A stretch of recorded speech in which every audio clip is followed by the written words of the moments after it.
tips on how to optimize weight loss and maintain weight loss on GLP-1 medication. Let's get into it.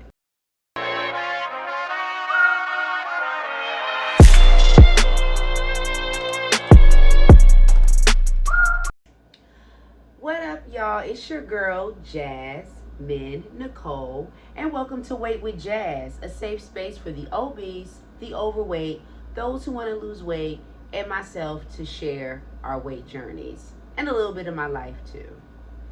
All right, y'all, I used to be 284 pounds. I lost 115 pounds 12 years ago. Managed to pretty much keep most of it off through intermittent fasting, as well as cardio. Running was my choice of exercise, but still went into a weight stall and a slight weight surplus, and I saw myself gradually gaining the pounds on and developing a little bit more of love handles here and there and all that. So I chose to pursue losing that final 40 pounds through GLP-1 medication, Zepbound brand, and now I'm currently on Tirzepatide compound. So that is my bit, okay? But this video today is about 4 tips to optimize your weight loss and maintain your weight loss on GLP-1 medications, boo. Let's get into it. It's very simple, really. The first one I would suggest is intermittent fasting. And that is just short-term, prolonged fasting during the day. You pick a window, and you can kind of play with the numbers, but most common ones are like 16-8 or, you know, like 17-7. That's what I do. So 16 would mean 16 hours fasting, not eating. And then the 8-hour slot is the period that you have to eat your food. However you want to split that up into 1 meal or 2 meals, you eat at within that 8-hour period. So that's how that is measured. And you can play around with the numbers. And you don't have to feel obligated to start off with the highest and most common ratio for intermittent fasting. Make it work for you. If you want to make it just simple, you can skip a meal. However you do. If you want to skip breakfast or skip lunch, that's an easy way to do it too. Fasting for about 4 hours until the next meal. That's a good introductory phase. But if you want to get hard into it and really reap the benefit immediately as far as the cleansing and the boosted metabolism and the fat burning, then I would suggest, you know, jump in there with the 16-hour window or 17-hour window. You know, you don't have to go all the way up to a 23-hour window. And the logic in this is you're fasting in conjunction with your resting fasting. So your resting fasting is when you sleep. So amount of time, 8 hours, however long you sleep, you're not eating. That's fasting, period. Okay? So once you wake up, you're going to add hours on to that. Add 7 hours, add 6 hours, add 4 hours. And you add them together, that's your window. And then what's left of the day before you go to bed. Before you go to bed, that is your eating window. And it's really attainable, to be honest with you. People may think it's like you're starving yourself, but you're not. Once you get into it, you really understand that you're just adding fasting on to your resting fasting rate when you're asleep. That's all you're doing. But it's a good way to get you out of a weight stall. It's a good way to just jump start your weight loss, honestly. It's a good cleansing technique. It's a lifestyle tool, in my opinion. I am an intermittent faster. I intermittent fast every day. I do a window that's comfortable for me, and I've been doing it for years. So it is what it is. I'm used to that. And I eat 1 meal a day with it.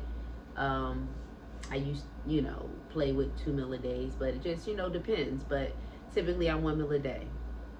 Whatever I fit in my window. My window is a 7-hour eating window. I like my food to digest within 2 or 3 hours before bed within that window. So I'm probably eating 1 meal a day in that window, because if I split it in two, then I might not have a good digestion. So it just depends. But for the most part, it's eating 1 meal a day for me. Do what works for you, but keep that in consideration that you can customize this fasting thing to work for you. You don't have to overdo it, and you can still reap some benefits from it. And you can, gradually upgrade yourself, in the the fasting tier. Just take your time. So, number 2. The second tip to optimize weight loss and maintain weight loss. Cut sugar. Cut sugar. Cut sugar. And we know that. I mean, it is amazing what happens when we cut sugar as much as possible. Replace it with, if you're okay with this, artificial sweetener such as Splenda, natural sweeteners as well. If you don't want to go with that, we try to stay away from aspartame, so I didn't really include that in the option. But Splenda works fine for me. I use Splenda. If I want some lemonade, I'll make me some fresh lemonade with real lemons, and then I'll put Splenda in it. And it works for me. It works for me. It satisfies me. No, for me, it does not ignite my desire to want more sugar.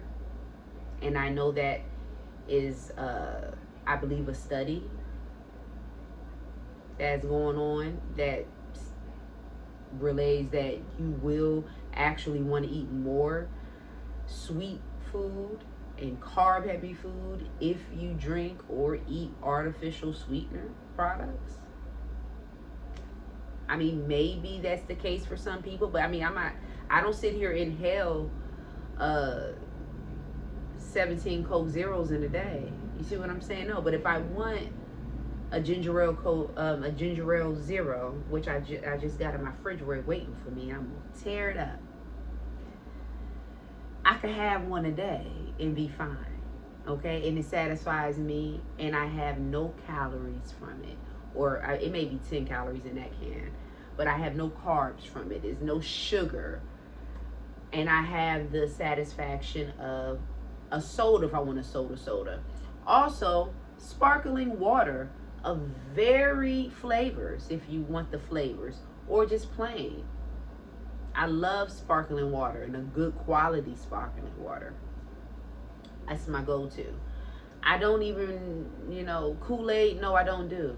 I cut all that out a long time ago. And I tried to drink Kool-Aid. I think it was like a couple years ago. I tried to take a sip. I couldn't even do it at all. At all.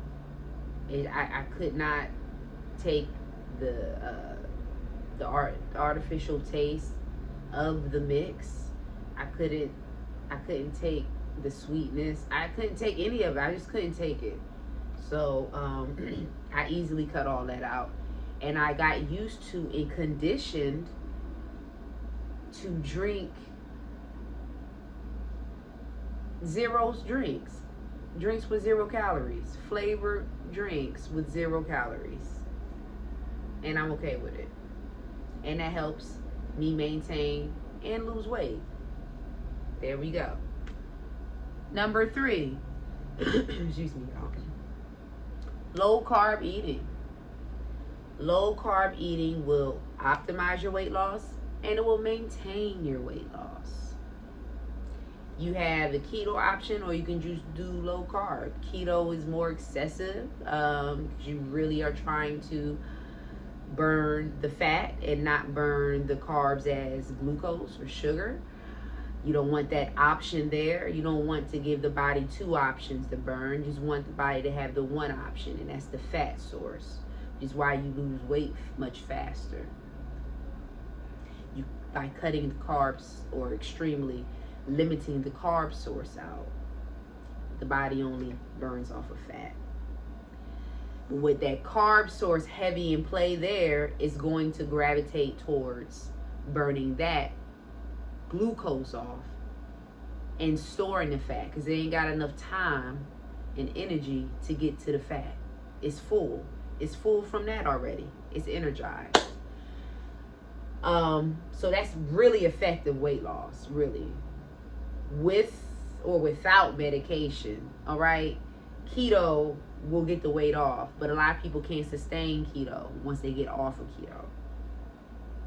And then some people just make keto a permanent lifestyle, which it can be, and it can be satiating. But if you don't want to go keto, because sometimes that net carb can be too low for people. Some people can't go under 20. They want to be in ketosis, under 20 net carbs. I play with keto myself. I keto cycle. So one day I do keto, and then another day I'll do regular low carb. So I increase my carb, but I'll just be in a lower carb set. So when I'm doing keto, I won't go above 50. So I'll do 50 carbs or less. That's me.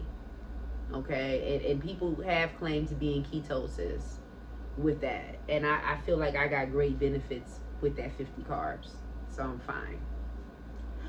On the next day, I may do 75 to 100 carbs, and then the next day I'll go back to keto and do 50.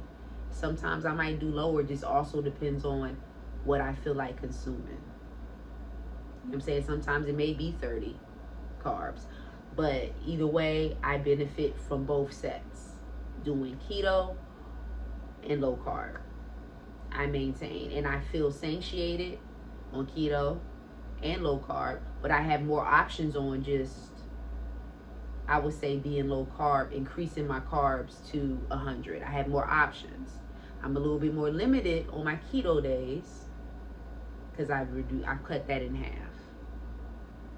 So, but all worth the benefit, and great as permanent lifestyle weight management tools and weight loss tools. At number 4.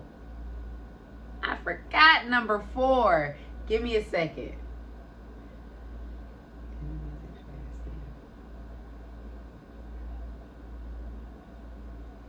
Intermittent fasting, low carb, cutting sugar. Number 4, moving that body, baby. Exercising. Just incorporating exercise into your lifestyle on a weekly basis to maximize your weight loss and to maintain your weight loss. I'm going to recommend weight training, especially on GLP-1 medication, because you're trying to preserve as much muscle and still build muscle at the same time. So the exercise you do, you want to get as much of a benefit out of it and not just dropping weight from cardio. You really want to build muscle so that you're gaining some and you're smoothing out in certain areas and you're toning in certain areas. Building muscle is like one of the keys to life longevity. Like, I mean, it does keep you healthy. I mean, it keeps your metabolism higher. You burn more calories when you have developed muscle. And it just makes you look good. So why not? And it makes you stronger. So what we got so far, you guys, the 4 amazing tips that will help you optimize your weight loss and maintain your weight loss. Intermittent fasting. Cut the sugar.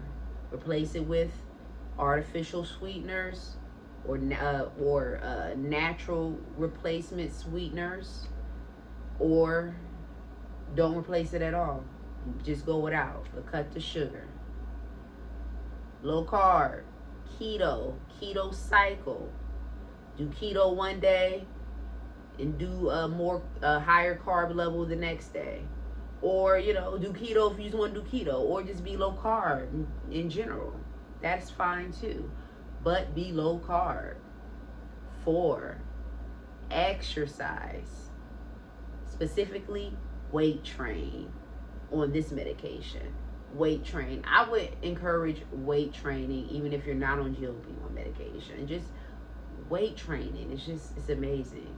And it's like you feel good putting the work in. You really do. Why are my fingers still up? I don't know. But y'all get the point. I hope that was beneficial for you guys. Let me know what's going on in your journeys. Hit the comments.